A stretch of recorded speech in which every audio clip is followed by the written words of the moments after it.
So, forever and a moon ago, I reviewed Terrifier. It was a fun time, it was a simpler time. Then came Terrifier 2, a film that literally upped everything. And get this, there's even a plot now. Cause, let's be honest, while Terrifier 1 is awesome, it really didn't have much going on in terms of a plot. Which worked. Watching Art terrorize terror through an apartment building from hell? Seriously, what was this place? It looked condemned. The bathroom gave my eyes herpes just looking at that literal shit show.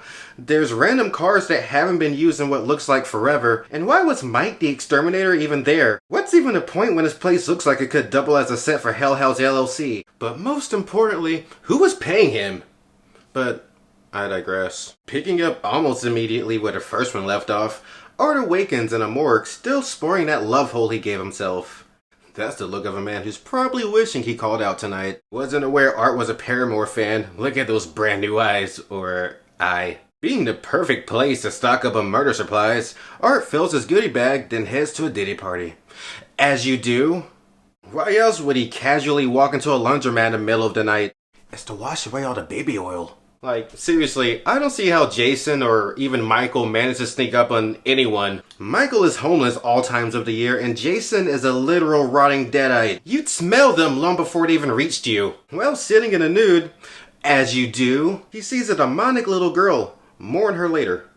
As she gets swifty and shits on the floor. Art is apparently the only one that can see her judging from this guy's reaction. I don't get why he doesn't just leave at this point. Clearly nothing good will come of this. Look, a naked guy in clown makeup playing with himself alone in a laundromat is a weird time, but I'm not here to kink shame. Art gets spick and span, and we see that guy is now dead for not minding his own business. We meet Sienna, as the opening credits play over her crafting some wings. You know, this scene kinda reminds me of the opening to Nightmare 3. Now it's time to meet the rest of the family. We have Jonathan, the serial killer obsessed little brother with the look of a Candyman victim in a hall of mirrors. And Barbara, the bitchy mother who thinks her kids are crazy. Then we have the father who's dead but still impacts the story. We'll kinda learn more on him later, more so in Terrifier 3, but he did get Sienna this sick ass sword. And he somehow knew of the existence of Art. While Sienna and Barb talk about serial killers at the same moment this cereal box falls. Inconspicuous at first, but upon closer inspection, there's a clown on a box. Not to go full Zizi's world here, but the box does kind of resemble Art, and the contents on the box also resemble things that would later appear in a clown cafe scene. Which leads me to believe that Art is possibly a demon from hell or maybe another dimension that exists in a different version of our own world. Because after escaping, how else would you explain the fire coming from there and then setting her wings ablaze? This not only destroys her wings, but makes her mother even more untrusting than she already is. Hey look, Art's recreating the opening from the first film, as the demonic little girl watches an unplugged TV. How rad. Hey look, it's Victoria, our not-so-lucky survivor. Jonathan goes to school to find some future stockbrokers playing with a dead possum. But Felissa Rose breaks this up in an unexpected cameo. Later in class, Jonathan dreams of greener pastures, so he wanders the creepiest looking high school ever, until coming across this.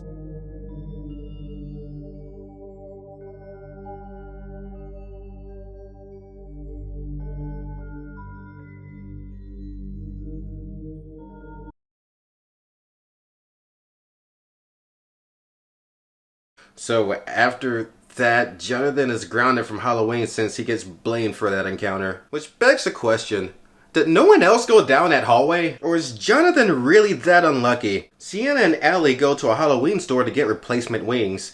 And who should be there none other than Art, doing his best work yet. He plays some mind games with Sienna, which freaks her out enough to forget her bag. But Art's got her back. See? He's a clown that cares. So after the shenanigans, Art decides to close shop early and focus on his customer service skills.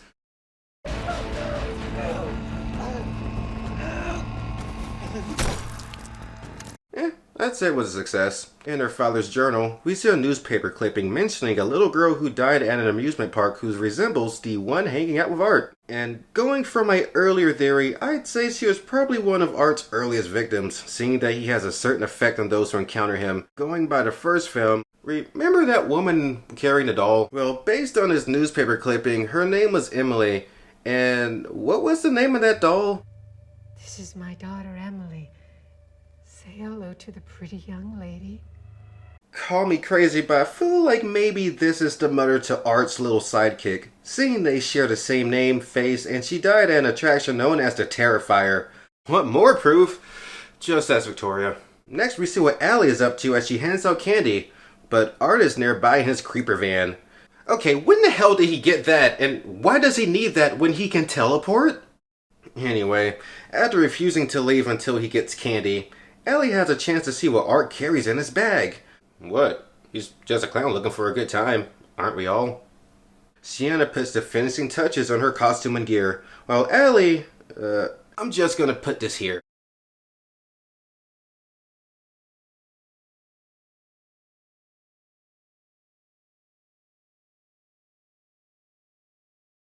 So after getting her alone, Art shows her a good time by treating her like a bionicle. Oh no, he broke her. Oh well, all is not lost as he gives her one of those deep tissue massages I've heard so much about, and even gives her some time to cool off. But not before topping her off. Bleach to moisturize the skin, and salt to really open those pores. We'll come back to them in a moment. Stay tuned. Sienna leaves for a party at the same time Allie's mom returns home to find this. Meanwhile, Sienna and her other friend Brooke wonder briefly where Allie is, but screw that, it's time to dance. Art hands out some candy in what I wish was a popcorn bucket. Meanwhile, Barbara tries to make amends with Jonathan by blaming him and playing skeptic to everything he says. So he grows a pair and calls her a bitch. Rightfully so, as he makes a run for it, coming across Art's creeper van in the process. But the visage of the demonic little girl for some reason prompts him to come closer, as we hear Barb call out for him over the radio. That's new. Sienna, who's rolling on Molly currently, gets a call from Barb to complain about Jonathan, but she gets a quick I love you in before this happens. Things are gonna change.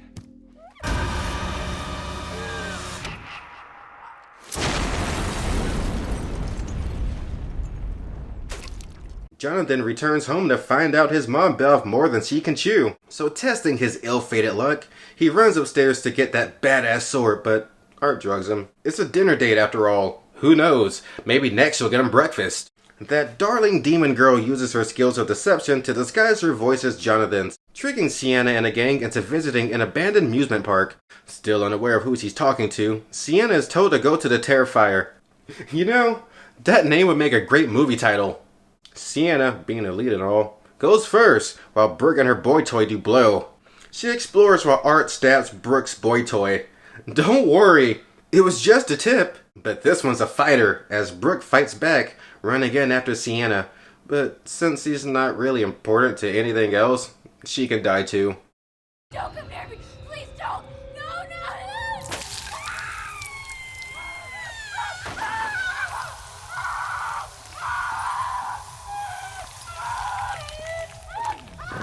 Sienna appears, and Art watches on as he grieves her friend. But the presence of Jonathan shifts Art's focus, giving Sienna time to grab a weapon, but for some reason decides to split up after saving her brother.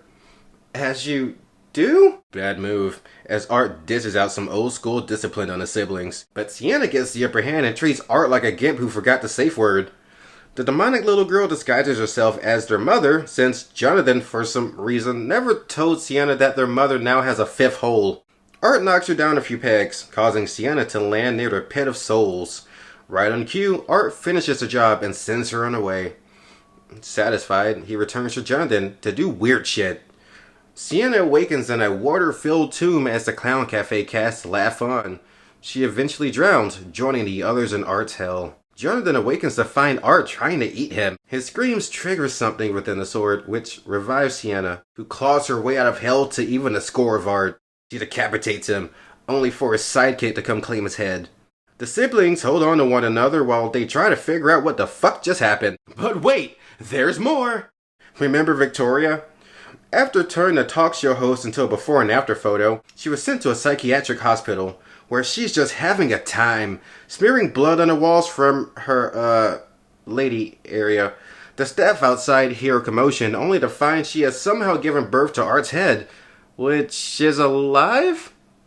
Then more credits. And that was Terrifier 2. The inclusion of a plot this time was great, but not really needed. I mean, the randomness of the first one is what made it great. Never knowing who was next on a chopping block, and when that time came, it was like being a kid in a candy store full of gore and fucked up desires. How great would it be to just see Art and Sienna face off while Art just gives people the alley treatment? I mean, I'd imagine that being better than getting sawed in half. Vag first. Anyway, if you like my content, please like and subscribe, and I will be back with more.